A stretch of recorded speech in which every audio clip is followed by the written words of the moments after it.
Hariom and greetings from Niagara Falls.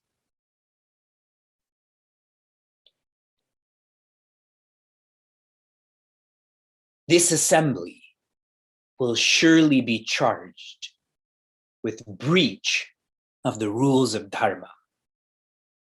For the law is that one should not remain where adharma is being perpetrated. A different group of people said, a wise man should not attend assemblies indiscriminately in view of the evils that can arise from it. Whether you acquiesce in its happenings and deliberations, or whether you dissent, or whether you profess ignorance, you have your share in the evils caused by it.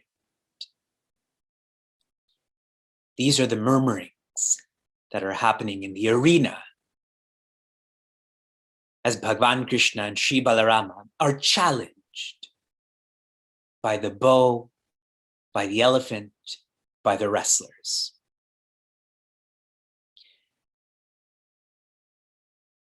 Shreya tat asti. When one follows dharma, Shreya tat asti, this is for their integration.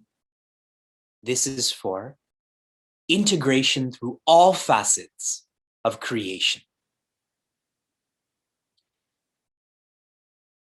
What these citizens in Mathura realized, we also realize that one should be a servant of Dharma, an ambassador of Dharma. For who gave us these responsibilities? Where did they come from? From Bhagavan. Thus, Dharma is the means to Bhagavan. Shreya tatasti. In chapter 41, Bhagavan Krishna begins to move through Mathura.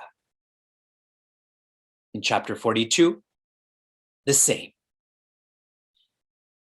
In chapter 43, there is a lovely sharing of poetry by Rishi Vyasa, by Rishi Shuka, about who Bhagavan Krishna is to all. Rishi Bharata has written the Natya Shastra.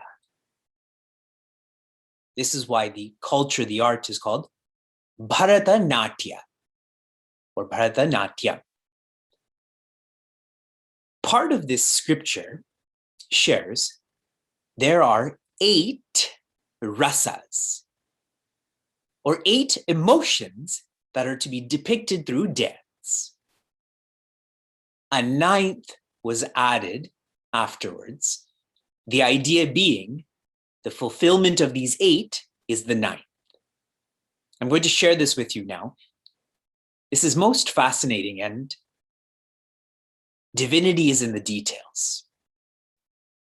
These emotions are Shringara. In English, romance. Next is Hasya, humor. Raudra, we all know this. This is our vasana, anger.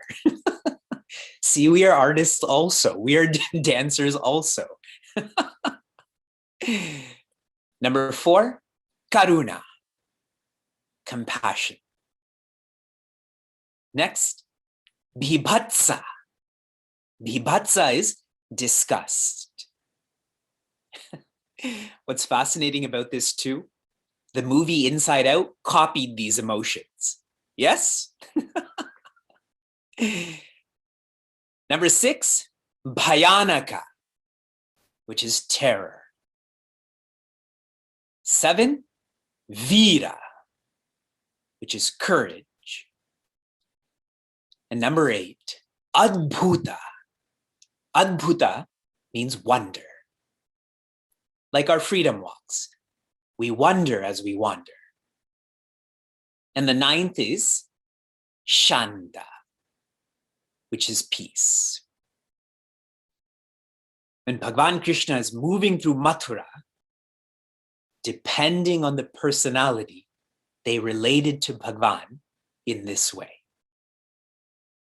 Like I shared with all of you, to the wrestlers, he was like lightning. That is Bhayanaka. They were terrified of Bhagavan Krishna. The deeper messaging behind this, there's a song by a band called Everclear. I know you haven't heard of them, but I'm giving you this reference. And the title of the song is Everything to Everyone. Everything to everyone. They copied that from Bhagavan Krishna. He is everything to everyone. And even more deeply, this shows on the surface, there may be these emotions, but deep down, there is that relationship of oneness. This is all shared in chapter 43. In chapter 44, Bhagavan Krishna broke the bow, broke the elephant, broke the wrestlers, and then he broke Kamsa. Kamsa is the personality that this skanda began with. Kamsa and Bhagavan Krishna were fighting in the air like falcons would. You have to visualize that. They're jumping from air to a part of the air to another part of the air, fighting each other until Bhagavan Krishna held him and grounded him. And that was the destruction of Kamsa. Earlier, I shared that Kamsa, in our personalities, symbolizes violence. I shared this with you to warm you up to what the deeper symbolism of Kamsa is. Kamsa is the icon of ego. Many of us could have guessed that, but follow the pattern. A primary expression of ego is doership. We've been studying Vedanta, we know that. What we fail to appreciate about a doer is they're also a prompter. They're always prompting or provoking others. Isn't that what Kamsa did with all of the asuras? Putana, Bakasura, etc. Provoked them to go and harm infants. Another expression of doership is deservership. That is where violence comes in. I feel I deserve this and I deserve that, and it doesn't happen. So how do I start to feel? I feel like I am violated, so I start to be violent with you. Kamsa at the deepest level is ego. At the surface level is violence. We have seen that over 45 chapters. So what are we supposed to do? Mada, or arrogance, the antidote for that is acknowledge. Whenever you are struggling with arrogance, it's because you feel you are the only doer. By remembering or acknowledging you are not the only doer, your parents contributed, your guides contributed, nature contributed. It is that knowledge that enables us to be humble. In terms of violence, what is the antidote to violence? when we have the insight that everything that is going to come or not come to us outside and inside is temporary. Think about all of the assets that have come into your life. They've gone too, correct? How many cars have you had in your lifetime? Computers, cell phones. They've all come, they've all gone. Do we have to hold on to them so tightly that we fight others for them? And the same goes with our inner world. Positive thoughts come, negative thoughts come. There's no need to fight them. Simply observe. The temporary nature makes one less of a himsaka, and we practice more ahimsa. With the death of Kamsa, there is a transition in this skanda in Bhagavatam, which I'll now share with all of you. We are in the 10th skanda, the 45th adhyaya. There are 90 chapters in the 10th section. This is half. It's taken us 7 months, 8 months to flow through half of this section. The 23rd shloka, 10, 45, 23. Rishi Shuka is speaking to Raja Parikshita, which is typical. Really what's happening though, Bhagavan Krishna is speaking to Sri Nanda. He's speaking to his foster father. And many of you would infer what he's saying to him.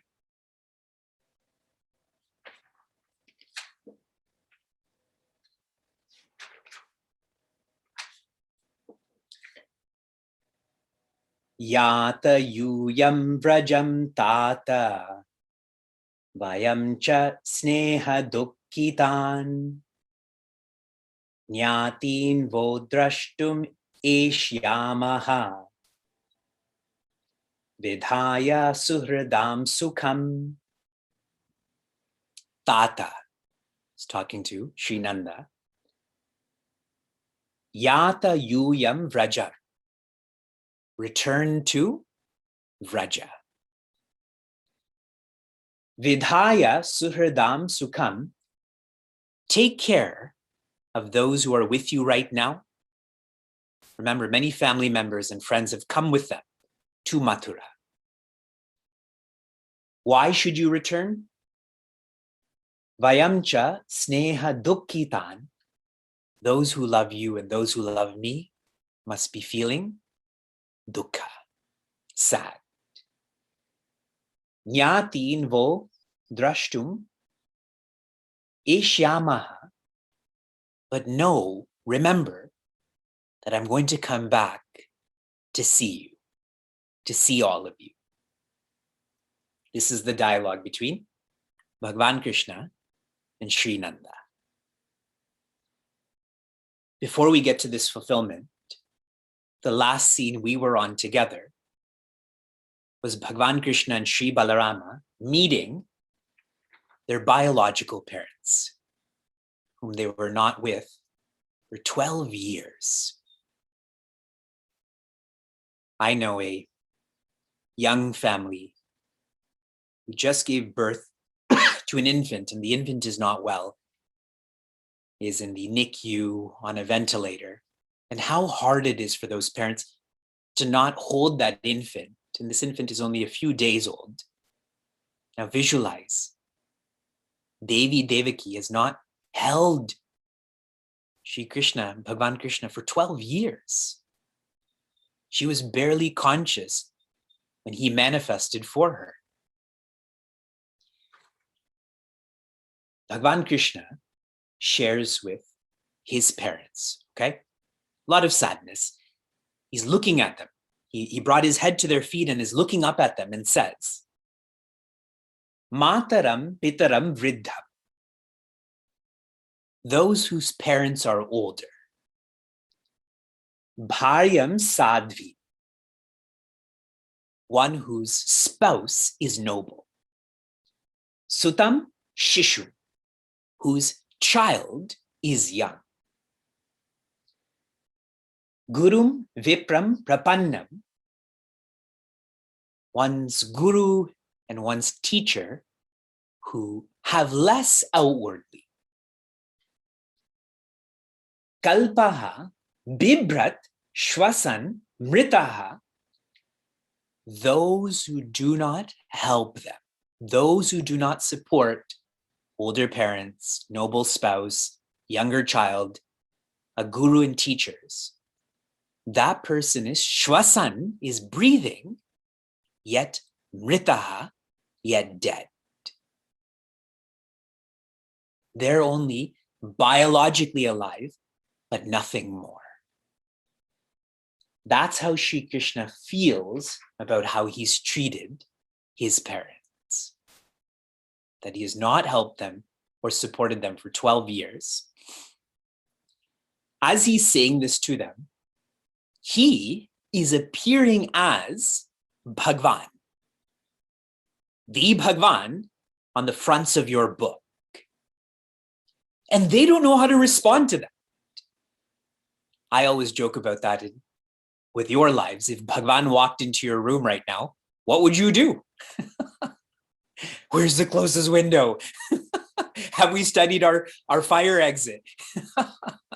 They didn't know what to do either. And Bhagavan knows this. So what did he do? He took off his divinity and appeared as their Sutta. Not Bhagavan, but as their son. And they just put these boys on their lap and cried and hugged and smiled. A very, very, very lovely scene. After they were reunited, everyone was in awe of Bhagavan Krishna. So he began to give orders in Mathura. Because Kamsa is now destroyed, he united all of the family members, particularly Ugrasena. Bhagavan Krishna's mother's name is Devi Devaki. Her father is Ugrasena. So he reunited Ugrasena to be the king of Mathura and brought all of the people who had escaped Mathura because of Kamsa's provoking and violence. They all came back. And a really awesome detail in Bhagavatam is when they came back to Mathura, they all appeared old. But when they started to live in Mathura, they all became young. Like us in class, correct? We start off very old, but then we become younger in class and then old again. That's why this class just goes on and on and on. And then he goes to Sri Nanda. He's been with him for 12 years.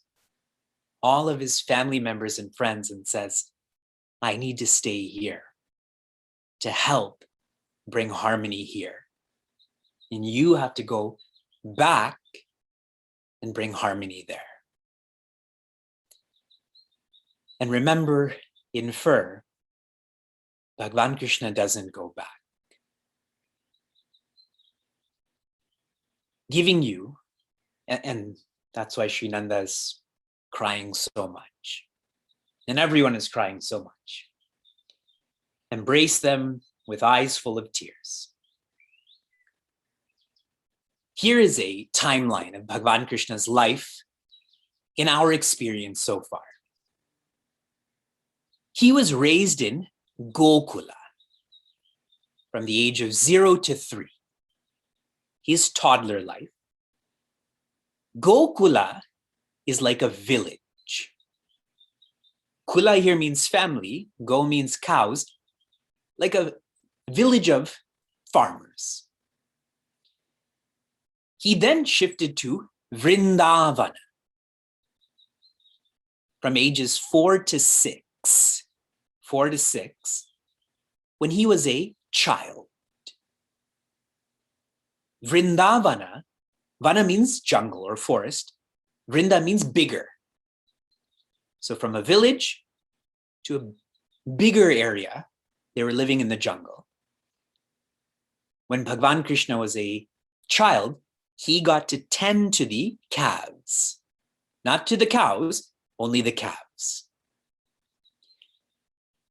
The next phase of his life, from ages 6 to 12, when he was a kid, Bhagavan Krishna lived in what is known as Nanda Grama. Nanda Grama. Another word for grama is a town. So an even bigger area. From a village to a portion of the jungle to a town-like area. And when he was a kid, he got to tend to the cows. So this is where we are right now. He's around 12 years old. There are very little references to Bhagavan Krishna's age in Srimad Bhagavata. This is through my extended study that I'm sharing with all of you. The point I'm trying to make here, one, is that as he grew up, so did his responsibilities. That may not be obvious, so I'm sharing that.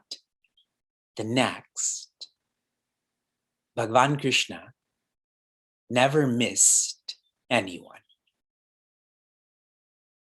All of the people that came in and out of his life, he may have said that he missed them, but he was deeply engaged in his dharma or responsibilities. He never missed them where he became dysfunctional, as in lost his functionality. And you know why that is? Because he's tuned into the oneness that he's always with them. That is a very practical message for us. The more we miss someone, the more this shows that we have a limited relationship with them.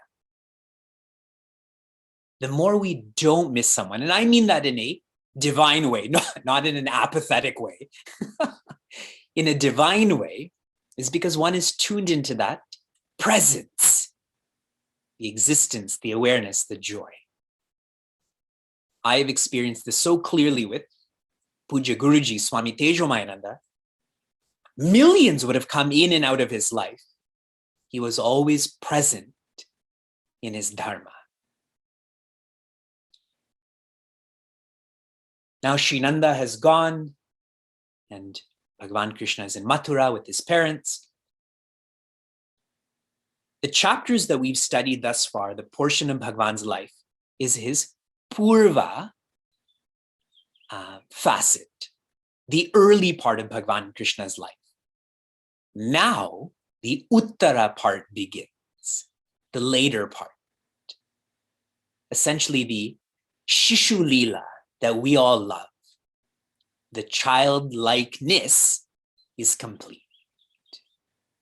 Now, Bhagavan Krishna's life, though still as joyous, is much more serious. And this starts with him being in the samskara that is the upanayana. Upanayana. This is the 11th purification practice. Upa means near, and nayana means led. Bhagavan Krishna's parents are leading him towards Bhagavan. That's what's hilarious about this. His parents are leading him to him. And what did Bhagavan Krishna do? Just went with the flow. During the samskara, a kid, and I'm not sharing here male or female, a kid, it doesn't matter what condition, is given a yajna upavita. In English, a sacred thread. And two aspects of this that I would like for you to know. First, physically. The sacred thread is worn from your left shoulder down to your right hip. Can you all sense that? And what this does is really cut your body in half. When one is invested or given this sacred responsibility, sexuality and pleasure through one's stomach, those are no longer to be a focus. Instead, the development of one's heart and head are to be focused upon. So that's the cutting of the body in half. No more focus on pleasure. That's what children do. Like our kids want to eat candy all day. I can't wait to put that threat on them. Now you eat vegetables. And to focus on your heart and your head.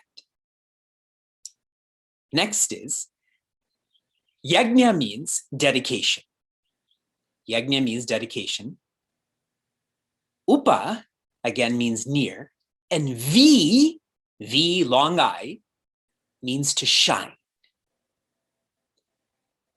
This external symbol is a reminder the only way you're going to shine is if you are dedicated.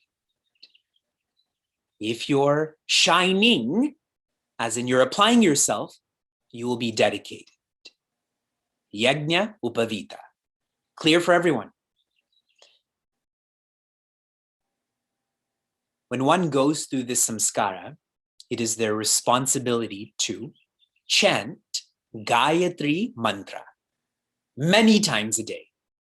Gayatri Mantra. And the simplest way to understand what this mantra teaches, it is to have a brilliant intellect. Just like the shining sun makes all clear externally, when one has a shiny intellect, there's clarity, and there's conviction, and there is confidence. At this time, one begins to be called a Dvija. Dvi means two. Ja means born. One is born twice. Your teeth are called Dvija because you have two sets of teeth. Those with dentures, you're Trija. Birds are called Dvija. They're born out of their eggs and then they learn how to fly. We are also Dvija too. For me, there was a pre-Vedanta and Ramayana Vivek, and now a post-Vedanta and Ramayana, Vedanta and Bhagavatam Vivek. The pre-Vivek was focused on moksha. The post-Vivek is focused on bhakti. We're all Dvija, no? That is the completion of this portion. Part of the Upanayana is certainly being led towards Bhagavan, and who is the medium to do that? Being led to one's guru. We're still in chapter 45, verse 45. 10, 45, 45. Bhagavan Krishna is speaking to Deva Yama, as in the icon of death. What does he say? Guru putram ihanitam nija karma nibandhanam anayasva maharaja machasana puraskritaha. Bhagavan Krishna says to Deva Yama, my guru's son has been brought here. Nija karma nibandhanam, rightfully so, on account of his karmas. Anayasva Maharaja, he calls Deva Yama Maharaja, free him, let him go. Machasana puraskritaha, because I'm your boss. I tell you what to do, you don't tell me what to do. My grace is superior to your law. That's the visualization we should get into, where Bhagavan Krishna, this 12-year-old boy, is saying to this gigantic person, I'm your boss. I am the Supreme Court, you're the local court. So Bhagavan Krishna's guru, who is that? His name is Rishi Sandipani. Rishi Sandipani. Bhagavan Krishna is in Mathura. Rishi Sandipani is from an area called Avanti. Avanti, the historical name of this, or the capital of Avanti is, your favorite, Mahishmati. All of our Bahubali fans. So the area is Avanti and the capital is Mahishmati. Presently, this is Madhya Pradesh. And the capital is Ujjain. Rishi Sandipani is from Kashi, but he found himself in Ujjain. The word Sandipani, Sam Deepani. Deepa means light. Sam Deepa, the one who's well lit. Lit, that works out in 2021. No, that person's very lit. Well lit means they're lit and they can light up someone else. That's the difference between 2021 lit. They're barely lit, so they can't light up anybody else. Whereas someone like Rishi Sandipani, he can light up others too.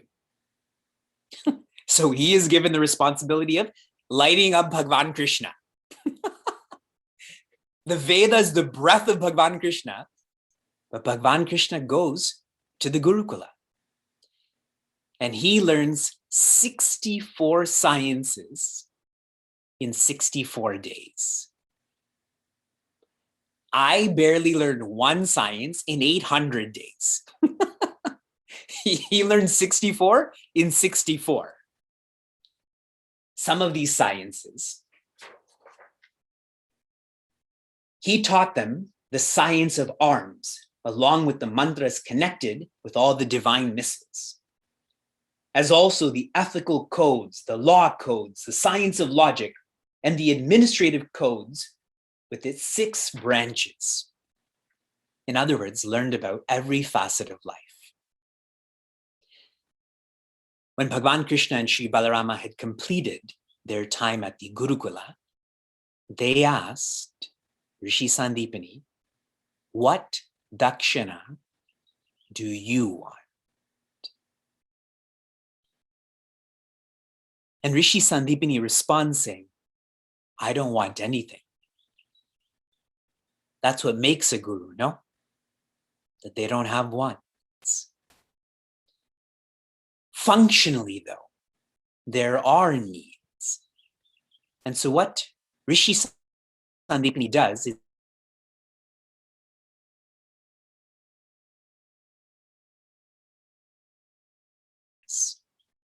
it wasn't just a guru or a male figure, which now it's become. That was not the case back in the day. Very holistic. And naturally, Rishi Sandipani's wife, in a very sad way, shares with Bhagavan Krishna, bring our son back. Our son has died, and we know you can bring him back. So here's what happened. Rishi Sandipani's son was at Prabhasa. Prabhasa is the coastline of Gujarat. He was near the ocean, and there was a Rakshasa named Panchajana. Panchajana, and this Rakshasa, this Asura, was in the shape of a conch. And so he essentially drowned Rishi Sandipani's son. So Bhagavan Krishna and Sri Balarama went to Prabhasa, and they summoned Deva Samudra, the icon of the ocean, and said, bring back our guru's son. And it was Deva Samudra who explained that I never took them. It was Panchajana Asura. So Bhagavan Krishna and Sri Balarama go into that water and they destroy this Asura. And when they destroyed this asura, they never found their guru's son. At that time, they inferred then he would be at Samyamini. Samyamini is where Deva Yama likes to be. That's where he lives. When Bhagavan Krishna got there, he blew that conch. And if you all remember from Bhagavad Gita, what is Bhagavan Krishna's name? Conch's name? Panchajanya. You all remember that, yes? Yes. I've nearly invested 47 mornings explaining chapter 1. When he blows this conch, that's when Deva Yama comes and they have this dialogue. And Deva Yama naturally offers their guru's son back, and Bhagavan Krishna escorts their guru's son back to Rishi Sandipani and the Guru Patni, and they are elated. That's how this chapter closes. I'm going to share a lifestyle insight, and then we'll try to debrief more. The 12th samskara, I told you the 11th was Upanayana. The 13th is Vivaha. Yes, Bhagavan Krishna will be married soon. Many times. Not once, but many times. The 12th samskara is called Samavartana. Sam means well, Avartana means to return. The idea being is when one has lived in the Gurukula, then they return back home in the best way because they've become the best. Why? They're clear about Brahman, that is the infinite, and Dharma, the way to be infinite. Shared differently. What a Sadguru does for us is infuses infinity into our personality. Literally forces the infinite into us. Some of us, this stays here, as in intellectual. Those who engage in reflection, it percolates not just to their head, but to their heart. Those who contemplate, this percolates to their hands. In other words, their whole personality expresses infinity. From the head to the heart to the hands. When this percolates more, one is ever humble. Ever humble. Because in infinity, there is no individuality. Those are antonyms, yes? And because this infinity has been infused into them, they're not just humble, they're grateful. A sign of one who's tuned into infinity is one who no longer seeks gains. They have gained the highest. What else is there to seek? So what do? They give and give and give. Samavartana is whatever comes into your life, you always remember how you got that was from the Guru and Gurukula. So everything that comes into your life, part of that, you give back to the Guru and Gurukula.